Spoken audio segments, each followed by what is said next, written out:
नमस्कार दोस्तों।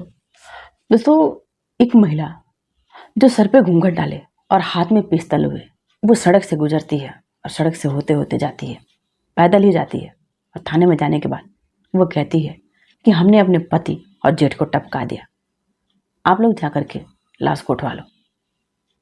वो जिस लहजे से थाने में जाती है, वहाँ के जो थाना प्रभारी हैं वो भी जब देखते हैं तो अपने कुर्सी से खड़े हो जाते हैं।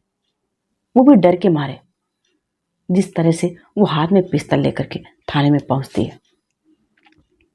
ये सच्ची घटना कहाँ की है, ये कहानी मैं आप लोग को सुनाऊं उससे पहले मैं आप लोग के पास बिना आग्रह पहुंचाना चाहूँगी। अगर हमारी वीडियो आप लोग को अच्छे लगते हैं तो प्लीज़ चैनल को सब्सक्राइब करें, लाइक करें तथा शेयर करें और हमारे मनोबल को आगे बढ़ाएं। दरअसल ये घटना है मध्य प्रदेश का एक शहर लगता है उज्जैन का ही एक इलाका लगता है इंगोरिया।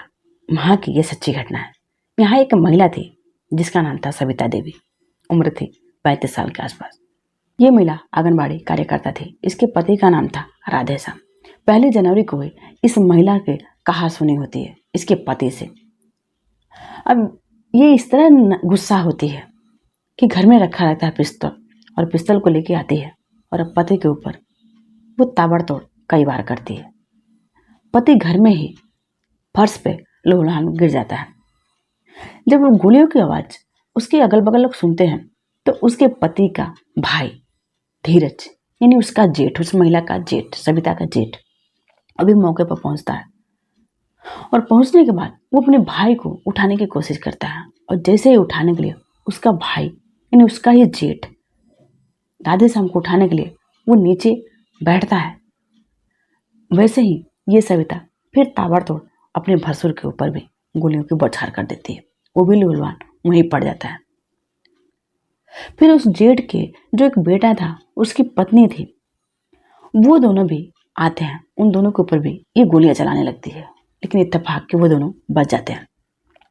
जो इसका पति था राधेश्याम वो मौके पे ही दम तोड़ देता है, लेकिन जो जेठ था उसको परिवार वाले फौरन उसको अस्पताल लेके जाते हैं। लेकिन अस्पताल में कुछ देर तक वो जिंदा रहता है, जिंदगी की जंग लड़ता है, लेकिन वो भी हार जाता है, यानी उसकी भी मौत हो जाती है। जो महिला थी उन दोनों की हत्या करने के बाद वो पिस्तौल लेती है और सर पे घूंघट डालती है और घूंघट डालने के बाद ना वो बंदूक को छुपाती है ना किसी से कुछ कहती है और पैदल ही वो थाने चले जाती है, इंगोरिया थाने। वहाँ के जो थाना प्रभारी होते हैं चंद्रिका यादव, उनके सामने वो पिस्तौल रखती है। जब पिस्तौल रखती है वो, और जब ये देखते हैं थाना प्रभारी तो वो भी अपनी कुर्सी से खड़े हो जाते हैं डर के मारे, जिस तरह से वो महिला थाने में एंट्री करती है। और जाने के बाद ये थाना प्रभारी के सामने अपने जो बंदूक थे, पिस्तौल थे, उसको रख देती है। और रखने के बाद वो कहती है कि हमने अपने पति और जेठ को टपका दिया है, आप लोग जा करके लाश को उठवा लो। पुलिस को भी यकीन नहीं होता कि क्या ये महिला सच कह रही है। फिर पुलिस कुछ देर तो शांत रहती है। पुलिस को भी यकीन नहीं हो रहा था कि ये महिला क्या सच में ऐसा करके आई है या पागल हुई है, आखिर इसको हुआ क्या है। फिर इस महिला के बताए गए आधार पर पुलिस इस महिला के घर पहुंचती है और घर पहुंचने के बाद देखती है जो इसका पति है वो फर्श पे पड़ा है, उसकी मौत हो चुकी है।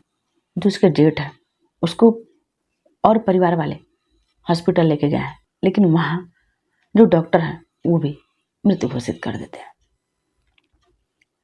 अब पुलिस जानने की कोशिश करती है आखिर इस महिला ने ऐसा रौद्र रूप लिया क्यों, ऐसा रुद्र रूप दिखाया क्यों, वजह क्या है।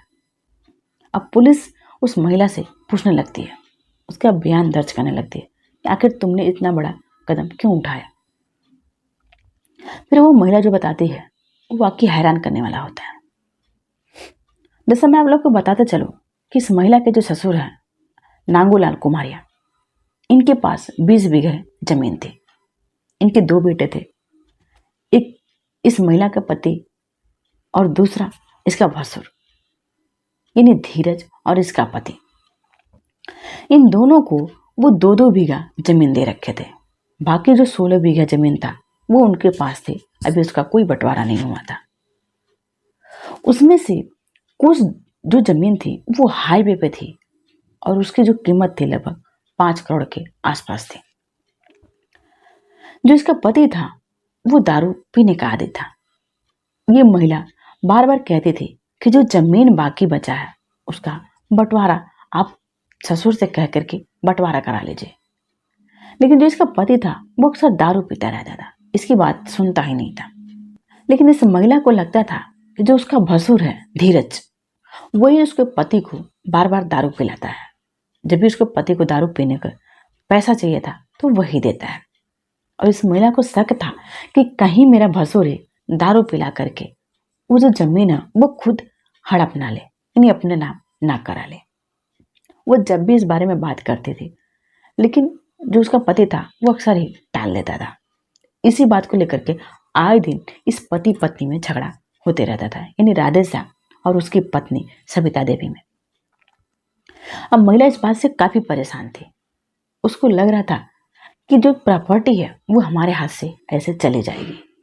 उसके जो बच्चे थे, बड़ी वाली बेटी वो भी लगभग बड़ी हो चुकी थी, यानी शादी के लायक हो चुकी थी। इस महिला को इस चीज का चिंता भी सता रहा था कि जो बड़ी वाली बेटी है उसकी भी शादी करना है और ये अक्सर दारू के नशे में ही रहता है। वो महिला बताती है कि जो पति था वो जब दारू पीता था तो उसकी गंदी नजरें भी खुद की बेटियों पे ही था। वो कुछ गंदी नजरों से दिखता था। इन सभी से आजिज होकर के ये महिला ने अपने पति की हत्या कर दी। उस रोज जो पति था उसको ही भी गोली मारी। इन दोनों के बीच कहासुनी होता है और दोनों के बीच जब कहासुनी हो जाता है तो ये अपने पति की पिस्तौल लेती है घर से और लेने के बाद पति को ताबड़तोड़ वार कर देती है। जब उसका भसुर उसको बचाने आता है तो इस महिला को लगता है कि इसकी वजह से ही जो हमारे पति है वो हमारा बात नहीं सुनता है। फिर वो अपने जेठ के ऊपर भी ताबड़तोड़ कई बार करती है और वो भी वहीं पे लहूलुहान हो जाता है। अब पुलिस और परिवार के जो और मेंबर हैं वो कहते हैं कि आखिर इस महिला के पास पिस्तौल आई तो आई कहाँ से, इसने पिस्तौल कहाँ से पाया। तो जो पुलिस है वो पुलिस का कहना है कि जो इसका भसुर था धीरज, वो इन्हीं सबों का काला धंधा करता था, इन्हीं पिस्तौल का हेरा फेरी करता था और इसी की वजह से वो घर में कई पिस्तौल भी रखता था। इसी पिस्तौलों में से एक पिस्तौल ये महिला चोरी से अपने पास रख लेती। लेकिन धीरज को भी नहीं पता था कि जो पिस्तौल अपने घर में ला करके 2 पैसे कमाने के लिए रखता है, इधर उधर हेराफेरी करने के लिए रखता है, वही पिस्तौल उसके ही मौत का कारण बनेगी। उज्जैन के जो एसपी हैं नितेश भार्गव, वो कहते हैं कि जो ससुर था वो जमीन सिर्फ 2-2 बीघा ही दिए थे, बाकी जमीन अपने पास रखे थे। लेकिन महिला को लगता था कि हमारे जो बेटी है वो बड़ी होते जा रही है और हमें शादी करना है। जो उसका पति है उसकी बात को बिल्कुल भी सुनता नहीं है। वो प्रॉपर्टी को लेकर के जब भी अपने ससुर से बात करने के लिए कहती तो वो इग्नोर कर देता है, यानी उसकी बात नहीं सुनता है। इसी से तंग आकर के उस महिला ने अपने पति की हत्या कर दी। फिर पुलिस उस महिला का बयान लेती है और बयान लेने के बाद उसको जेल भेजती है धरा लगा करके। लेकिन जिस तरह से ये महिला प्रॉपर्टी के लिए अपने घर को तहस का नहस कर दिया वो वाकई शर्मनाक है, क्योंकि अब उसकी तो सिर्फ बेटियां ही घर पे हैं। अब उसके साथ क्या हो रहा, ये तो जेल में रहेगी, पति की हत्या कर दी। दोस्तों, हमारे कान सुनने का मकसद किसी को परेशान करना नहीं, किसी को विचलित करना नहीं, किसी के भावनाओं को ठेस पहुंचाना नहीं, बल्कि आप लोग को सतर्क करना। जय हिंद, जय भारत।